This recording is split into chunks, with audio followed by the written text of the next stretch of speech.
Everyone, and welcome. We are so glad you're here joining us for Topical Tuesday today. We are so lucky to have Carrie Friday with us from Brevard County.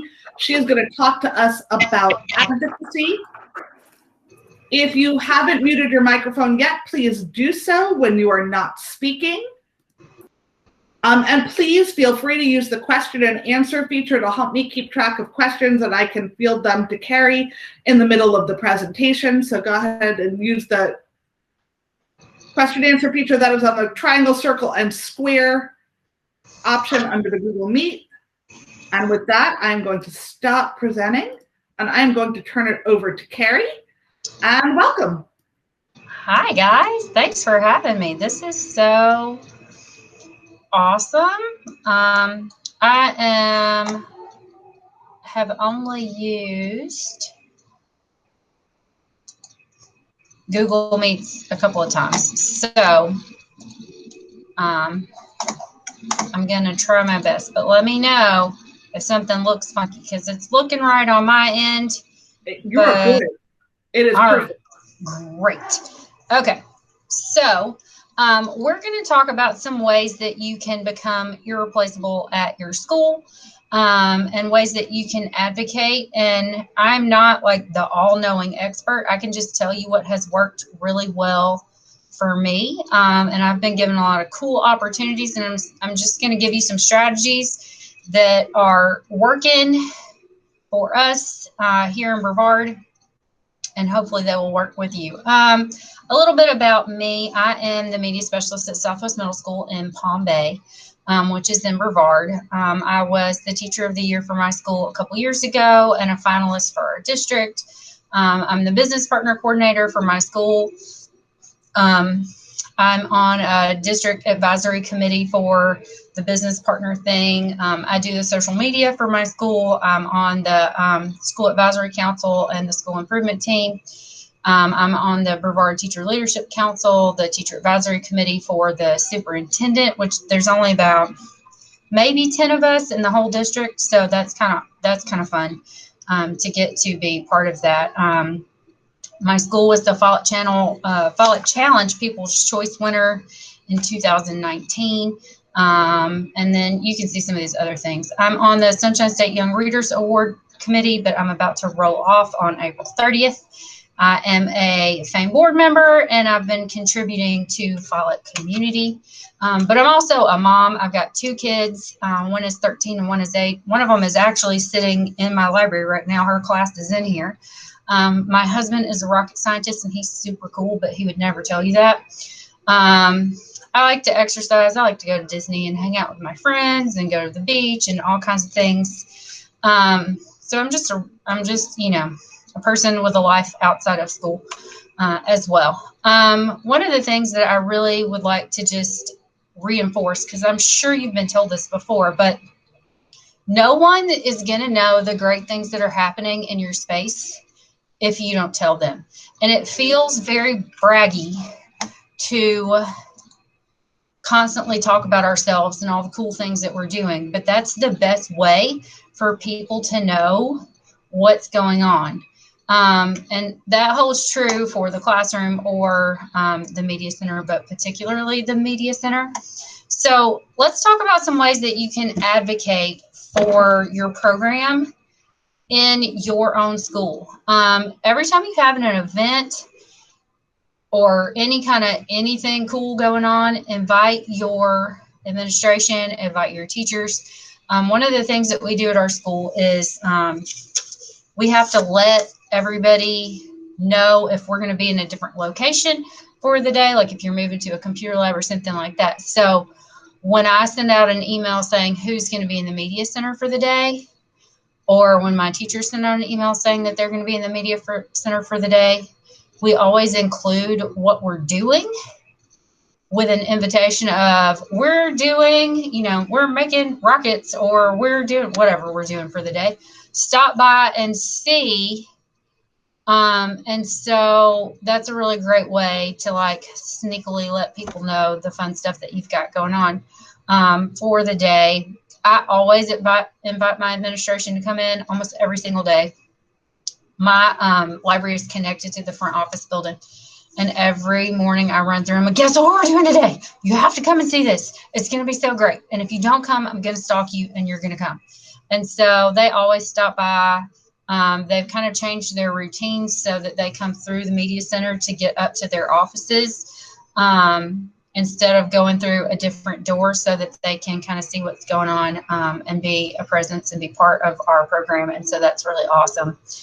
I invite them all the time. And as a bonus, it helps with your evaluation too, because then it's not just like the 1 or 2 times that they were there to watch, because they've been part of it and they've seen it, and the kids have seen them be part of it. So the kids know that your admin team really, you know, feels like this is something that's worth their time, and it helps your admin become more approachable because they're doing things with the kids. And so that's great. You can use your email signature. That is a very powerful tool that you have.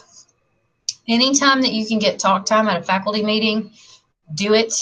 I always tell our admin team, I'm like, make sure I'm on the agenda. I just need to talk about this. Even if there's not really anything I need to talk about, I will make up something that, like, oh, I really need to remind them about SOAR because the library is going to be closed, or, oh, I need to remind them about blah, blah, blah because this date is coming up soon. And so I just stretch my imagination a little bit so that I make sure there's always something that I can talk about at the faculty meetings, so they always see me. And I try to keep it really short and really sweet because everybody wants to be done with the faculty meeting. Nobody wants to hear your 20-minute speech. I invite my admin team to go to FAME with me, or sometimes I'll invite them to other conferences, but I've had 2 principals go to FAME, and both times it has been the very best thing I could do.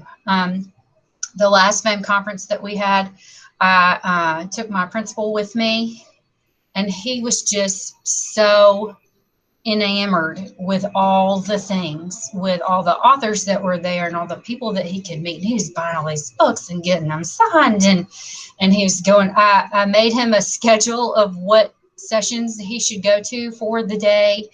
And he was just so cute. He was just really like, he came back on cloud 9. He said, we're going to raise $54,000 to buy you new furniture, and I believe we can do it. And it made a huge difference. You know, and I know that sometimes administrators won't go.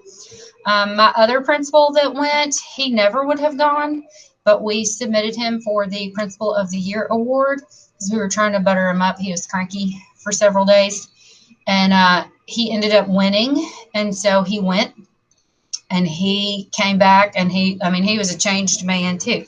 So if you can find a way to get them to FAME, that is fantastic. If you have a school advisory council, get on it. It's a pain to have another meeting that you have to go to monthly, but every single meeting I make the point to tell the parents and the people the great things that we've been doing in the library since the last time that they were here. So then when I need money for an author visit, or I need money for, you know, a book festival field trip, or I need money for something, they know that it's worth the investment of the funds. Same thing with PTO. You know, if you can be part of that, it would be the same kind of thing. I work in a low socioeconomic school, and we do not have a PTO, so that's not an option for me, but it could be. Anytime you can get parents involved, that is great. I have parents that come and help me with book fair or author events or our 20 book challenge celebration. And the more that I get them here, the more that they want to be involved. And that's really great, because then they go tell people, do you know what they're doing at my kid's school? This is so great. And so that's awesome. This is an event that we do at the beginning of the year every year with our intensive reading students called Speed Dating with Books. This year we did that digitally, you know, because COVID, but we still did it. And my principal has to come. I make him, and he makes a list of his books that he's going to read for the year, just like the kids. And then we hold him to it. And so that's really awesome, because he always has a book to talk about with the kids. This one is an event that we do around Christmas called We Like to Read a Latte. This year we had to make some adjustments to that, but we still did that too. And he looks forward to these things. This was him at Fame, and he was very excited. This is actually a Facebook post that I snipped and used for my Florida Power Library portfolio so that I could show that he was doing that. And this is me meeting with my curriculum AP. I try to sit down with her at least once a week and go over all the things that are going on. And she likes that because she likes to be informed. And she keeps up with the books that the kids are reading too. And then she buys them and reads them and gives them to us. So that's really great. And these were things that I used for Florida Power Library. For local community advocacy, if your school has social media and you're not part of the team that does it, if that's something that you have the ability to do, I would really suggest volunteering to be on that team. At my school, I'm the only person that does it, which is a lot, but it gives me the opportunity that I always get to share things. Anytime we need something to post for our account, I can always pull something out. I'm always taking pictures of things in the library. And so that's really great. And I try to make sure that I'm really good about posting everybody else's stuff too. But my stuff always goes on there because I'm on the team. I am the team. I wish that I had one or two other people that were helping me out. If you have local businesses that you can partner with, here in Brevard, we have a thing that's called PIE, Partners in Education. And it's a district-run thing. And every school has a PIE coordinator. And I am that person for my school. And when they first told me that I was voluntold to do that, I was cranky about it. But it has been the greatest thing for my program because every month I get to talk to the businesses that want to partner with schools. And I get to tell them what our school needs. And in that list of things that our school needs, there is always something for literacy because I always add it on there. And so they give me prizes and all kinds of things. They buy t-shirts for our kids or whatever we need. They make it happen. And so that is really great. Partner with your public library. A lot of the districts have a communication team that works, at the school board. Here in Brevard, they are a well-kept secret, but once you know that if you send them things, they will share it. It becomes a great tool to have in your pocket because they're always looking for stuff to share that makes the schools look good and makes the district look good.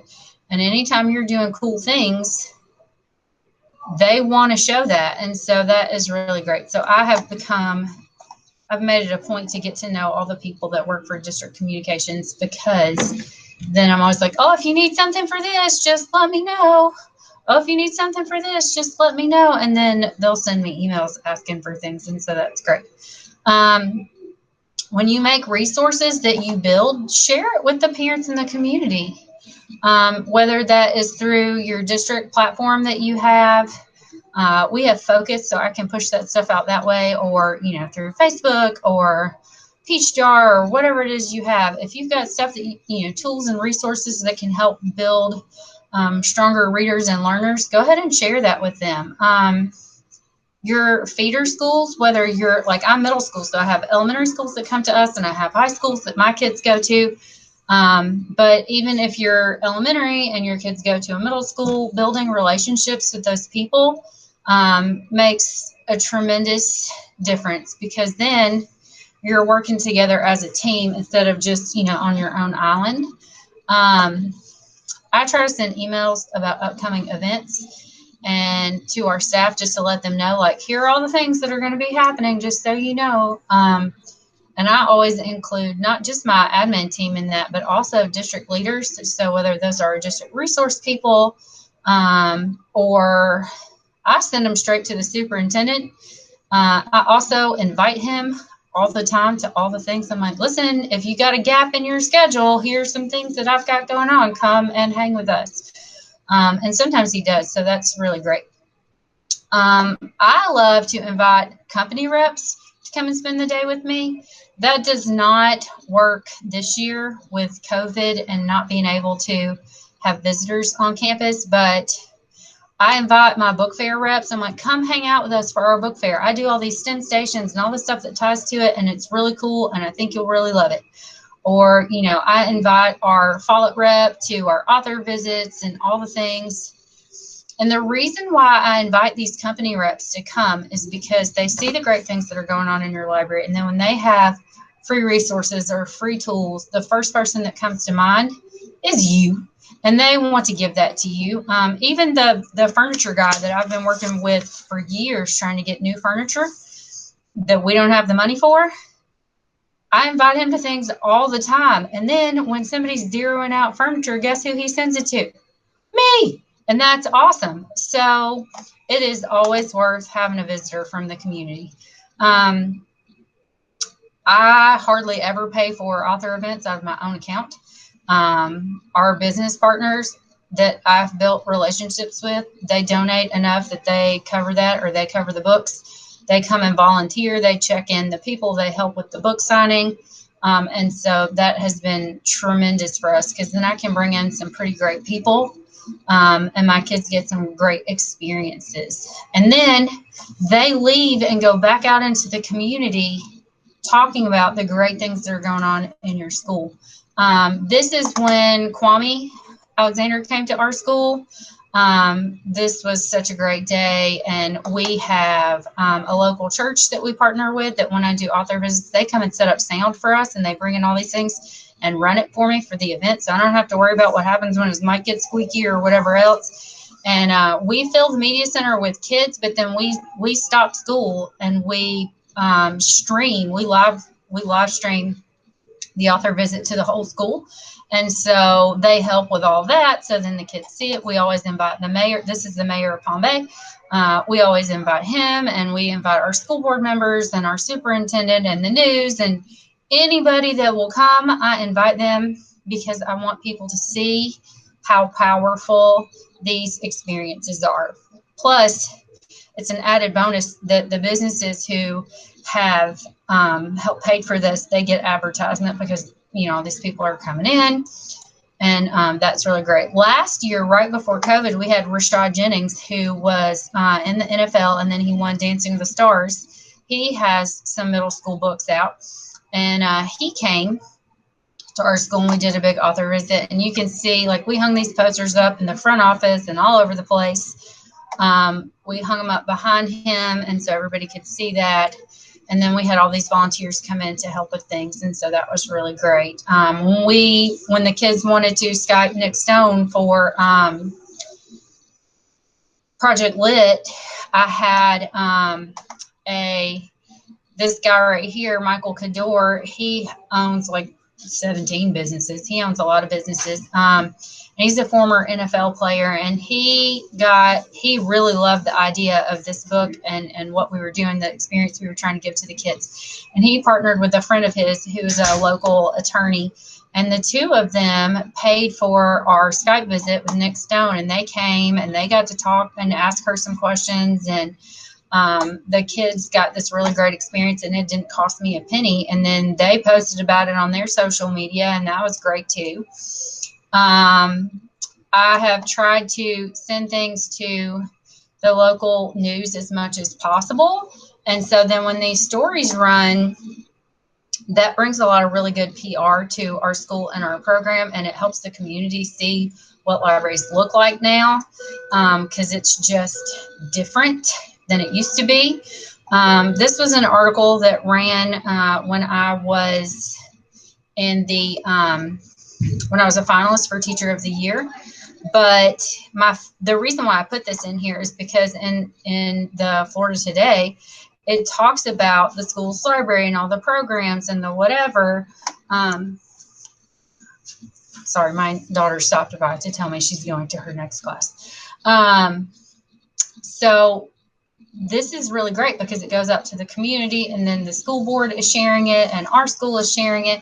And so the community gets to see like just how great the library can be. It's really important to try to get a real understanding of what a day in your shoes really looks like. So I invited our superintendent to be librarian for the day. If you guys will just hang on one second, I'm sorry, I just have to give the rosters to the school secretary who's going to check for my students as they come in. I'll be right back.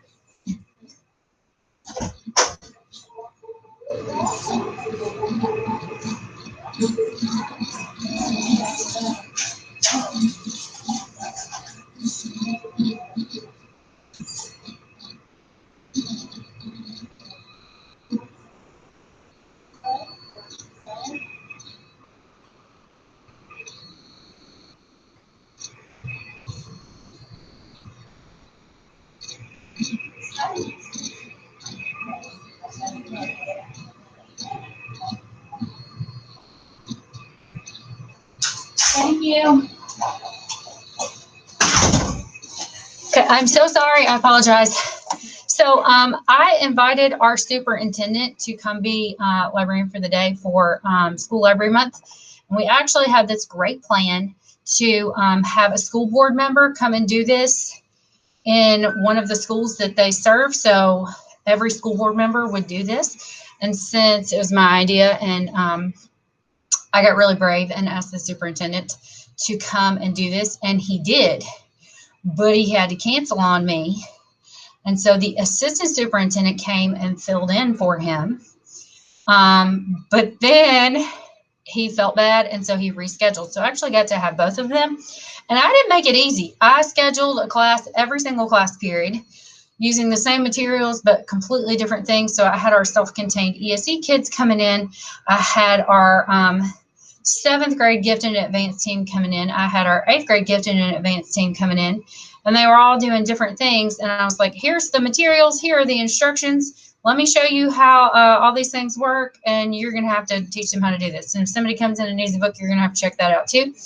And so it was really great because it helped them really see what it's like in the library, and that we don't just like sit behind the desk with our heels kicked up, checking out books all day. This is Dr. Stephanie Sullivan. She is our assistant superintendent. And the day that she came, the kids were doing breakout boxes. And I don't know if you guys have ever used these before. They are really great, but the more boxes you use, the more complicated it is, because in between classes, you got to reset everything. You got to redo all the locks and get everything all just right. So it was really fun to watch her do that. And then at the end of her day that she was here, we had our Project Lit Book Club, and she was part of that. And so that was really great. These are some resources that I built during quarantine last year.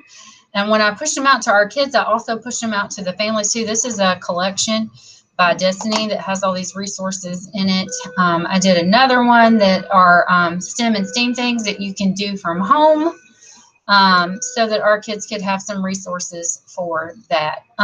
You can advocate not just in your school and in your community, but in your professional community too. Your social media powers, you can do tremendous things with them. People want to know what your kids are doing. People want to support you. People want to share things with you. And they want to cheer you on. You guys are all awesome, and you are awesome at what you do, and you have great ideas. The companies of the things that you're using, they want to see what you're doing with it. So if you're using Autobots and you're doing this great lesson, tag them in it, and they'll share that. And that is really great. You know, whoever it is, you're building your network, you're expanding, and then these people are seeing all over the world the cool things that your kids are doing. One of the ways that I have grown the most as an advocate and as a media specialist is volunteering to present, whether it's school, you know, at school for PD days, or district level, or even state and national conferences. Last year, I got to present at AASL and at FETC, and I was terribly nervous, super nervous. And you can see the picture right down here. This was at AASL. I was talking about our school 20 book challenge, And the room, I was sure that like nobody was going to come. Nobody was going to care what I had to say. And the room was packed. People were sitting on the floor. They were sitting on the presenter table. There were people lined up outside the hallway with the doors open, and they were just like listening and following along with the slides. It was the craziest thing I've ever seen. But now I've connected with a lot of those people, and we share ideas, and they get to see what my kids are doing, and I get to see what their kids are doing, and that's really great.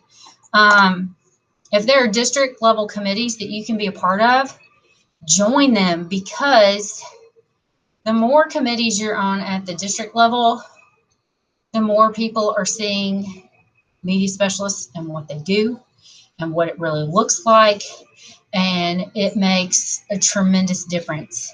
Networking is not just for business communities. It is 100% for school professionals. And so you can really make a huge difference in your space and with your kids and in your community just by who you know and who you've met. And so that is really great. I know it sounds like a lot of work and a lot of things, and like, when are you supposed to do this? And you're already doing a lot of things. It is a lot of work, but think about long-term and what it can do for your program. Think about budget cuts. Think about what happens when they mysteriously find some money and they need to give it out. They need to spend it. At my school, if magic money appears, guess who gets it? Me. You know, think of all the opportunities that your kids can get. You know, we love to think of the library as being the heart of the school, but it's not just the heart of the school, it's the heart of the community. And so we want everybody to know that.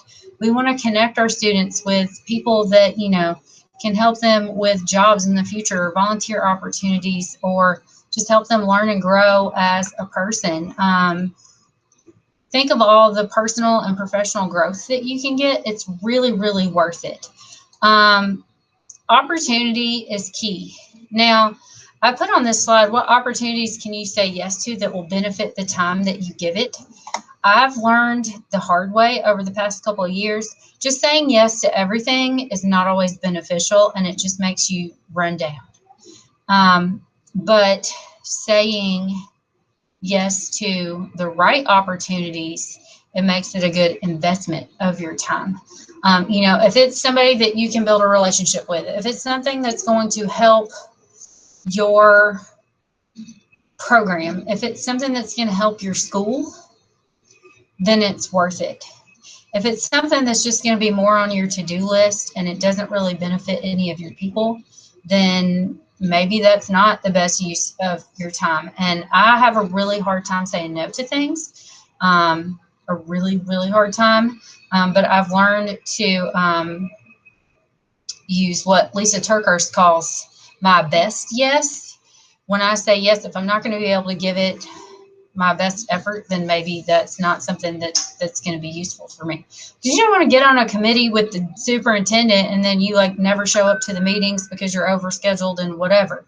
You know what I mean? You need to make your yeses be good yeses. And then really the last thing that I have is when people who make the decisions know how amazing your program is, and they've been part of it, and they've seen it firsthand, they've experienced it, they trust you, and they rely on your professional opinion. Making cuts when it comes to library programs, it becomes harder or non-negotiable. They really start to see that libraries are a different place than when they went to school or when they were in the classroom. You just have to kind of get creative and activate your powers to be an advocate. And I've seen this firsthand. Last summer, our district made the decision to cut our assistants. They just couldn't find room in the budget elsewhere. But the superintendent called me, and so did my school board member, and they told me that they were looking at districts and they were looking at the places where the budget could be trimmed. And it was more cost efficient to cut media specialists but because of their experiences, they knew how powerful we were, and that if they had to cut one, even though the librarians cost more, they were going to cut the assistant position instead. And that they looked and looked and looked until they found the funds to keep them for one more year, and then they would have to cut after that. And while it really sucks that we're losing our assistant, I still think it was valuable and for them to know what goes on in our schools and how important that is.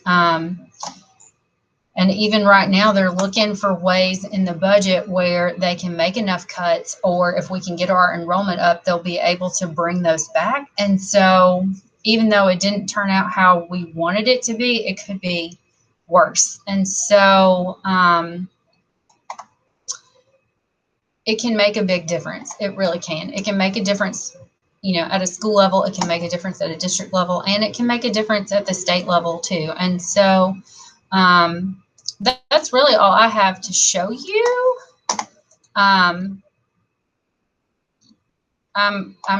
If there are questions, I will be glad to answer those. Or that's a lot of information at one time. It's like drinking from a fire hose. I know.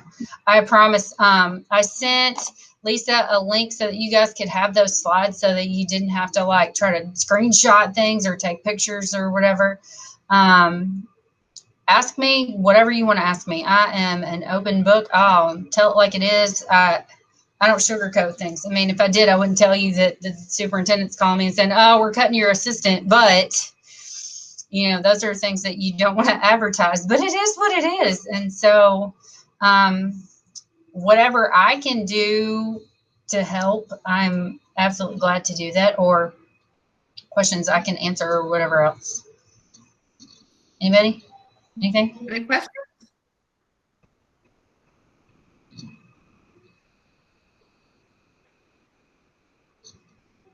I think we are good. Feel free to type them in the chat if you've got questions.